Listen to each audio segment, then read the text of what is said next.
Hello, everyone, and welcome back to another episode of the Magnetic Goddess podcast.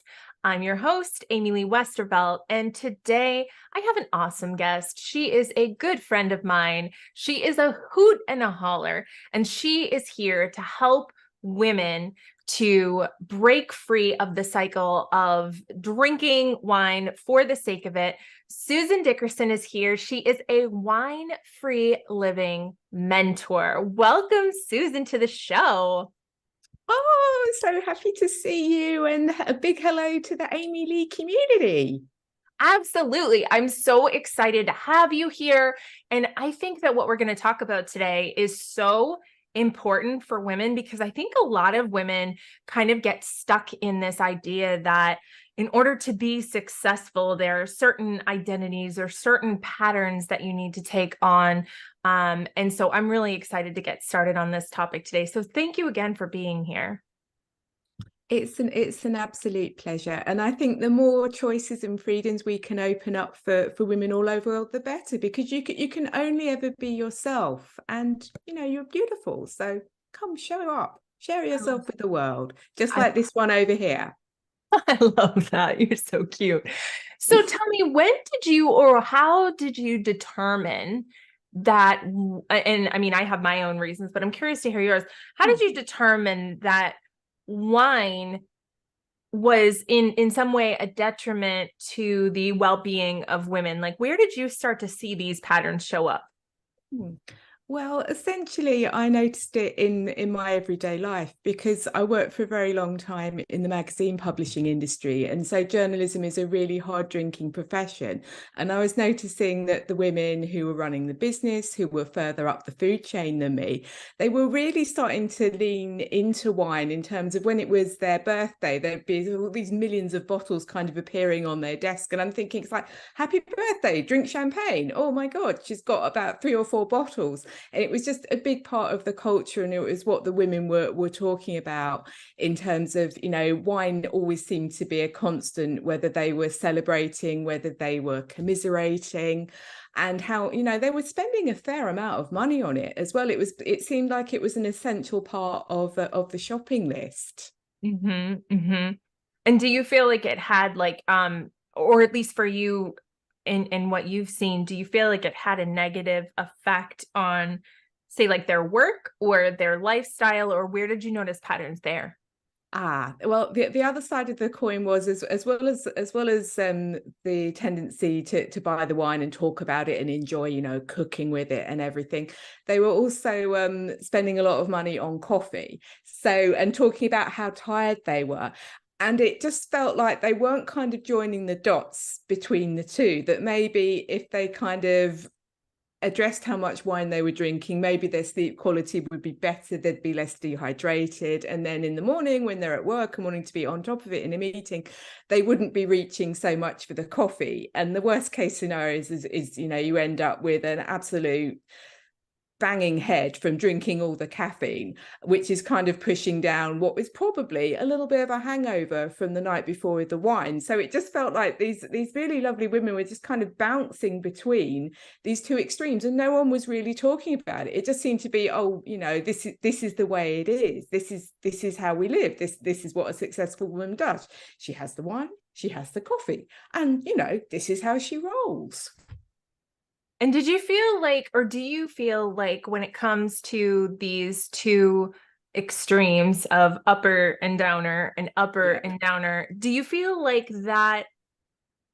Well, okay, so let me bring it back to me for a minute. I know that when I was in corporate America, there were lots of social events where we were given several different courses of wine, right? There was like a course with every food and a pairing and all these things. And it was almost like societally expected that you would be able to identify the different wines and that you would partake of all the different ones. And what I found was, when I would drink wine, I didn't really want to eat because it almost caused an upset stomach for me. And so what I found was, if I took a couple of sips of my wine and then I switched to water, I could still kind of stay with that the order of things without necessarily having to drink the whole glass of wine. And I think also, I think you mentioned, and maybe it was before we started chatting, that there's this expectation of intelligence that goes with wine drinking, right? Because there's like the snifter and the way that you swirl it, and it's almost like it speaks to someone's pedigree, maybe, like how they interact with wine, right? Like how they partake of it gives you kind of an old money, new money, corporate kind of drinking out of the box kind of a thing. And so maybe, does that kind of enter into it too? Oh, you've absolutely nailed it. There's a massive wine culture. I mean, you know yourself in your own lifetime how we've had this whole new world of wine opening up, sort of the amazing Aussie Reds. Trust me, I managed to drink myself around Australia without really leaving England. That's how excited I was when the Aussie Reds hit the UK market. And then you've got the California and Napa amazingness. So you've got this lovely kind of new world, old world conflict going to head, which is really juicy stuff intellectually. But you're absolutely right in terms of how people subtly place people, and we know how that can go in corporate when you're jockeying for position or someone wants to sort of see if you're the right kind of gal for that job. So yes, there is, I'll just tell it like it is, there can be this real snobbery about it.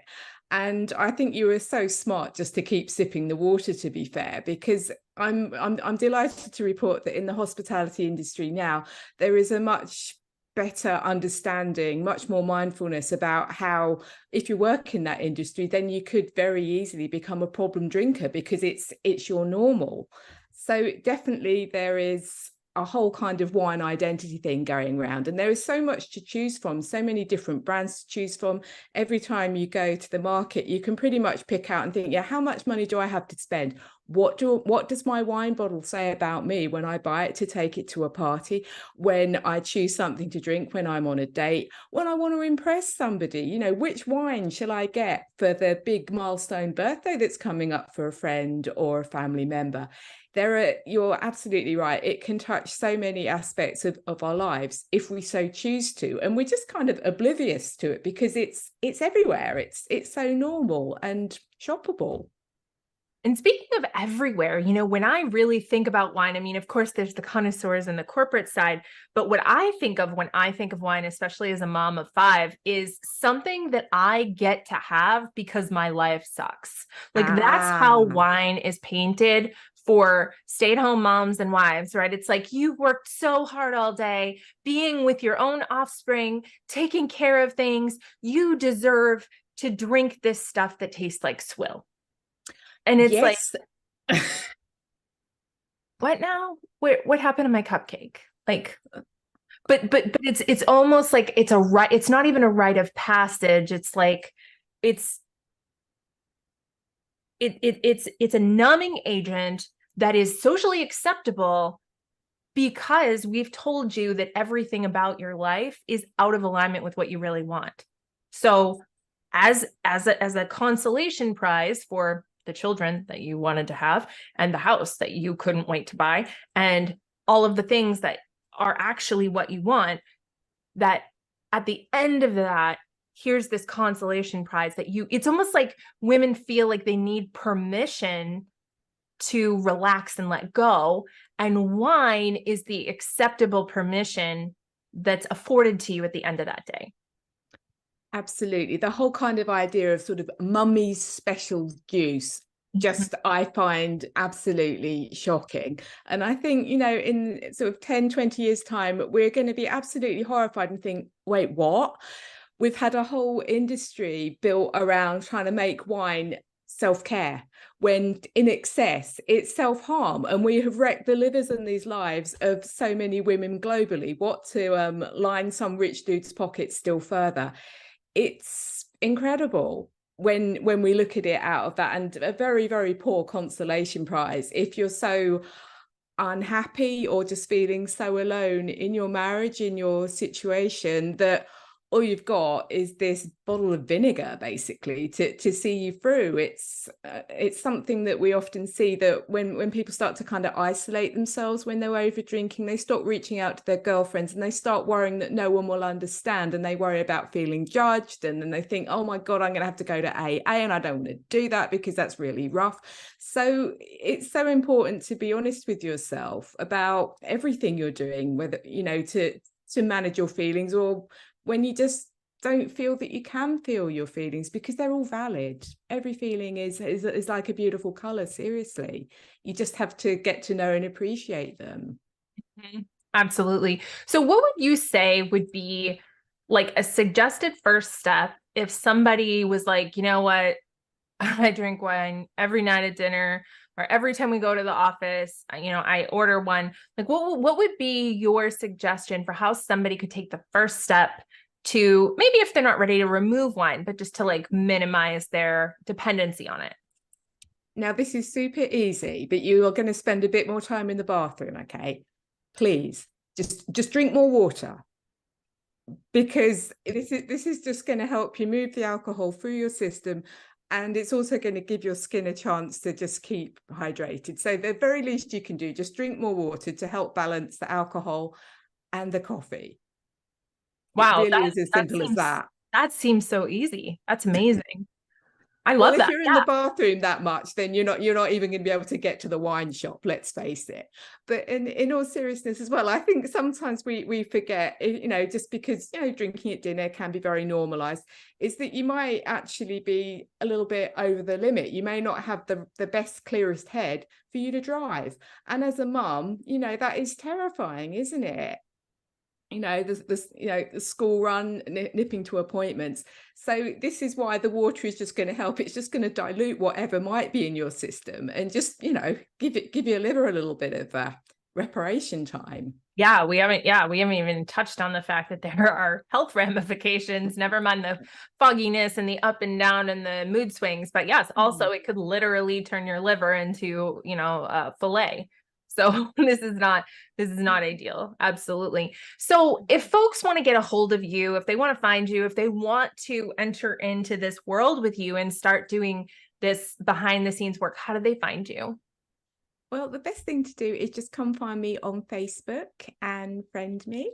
Obviously, I'm friends with the mighty Amy Lee, but you can find me under Susan Dickerson.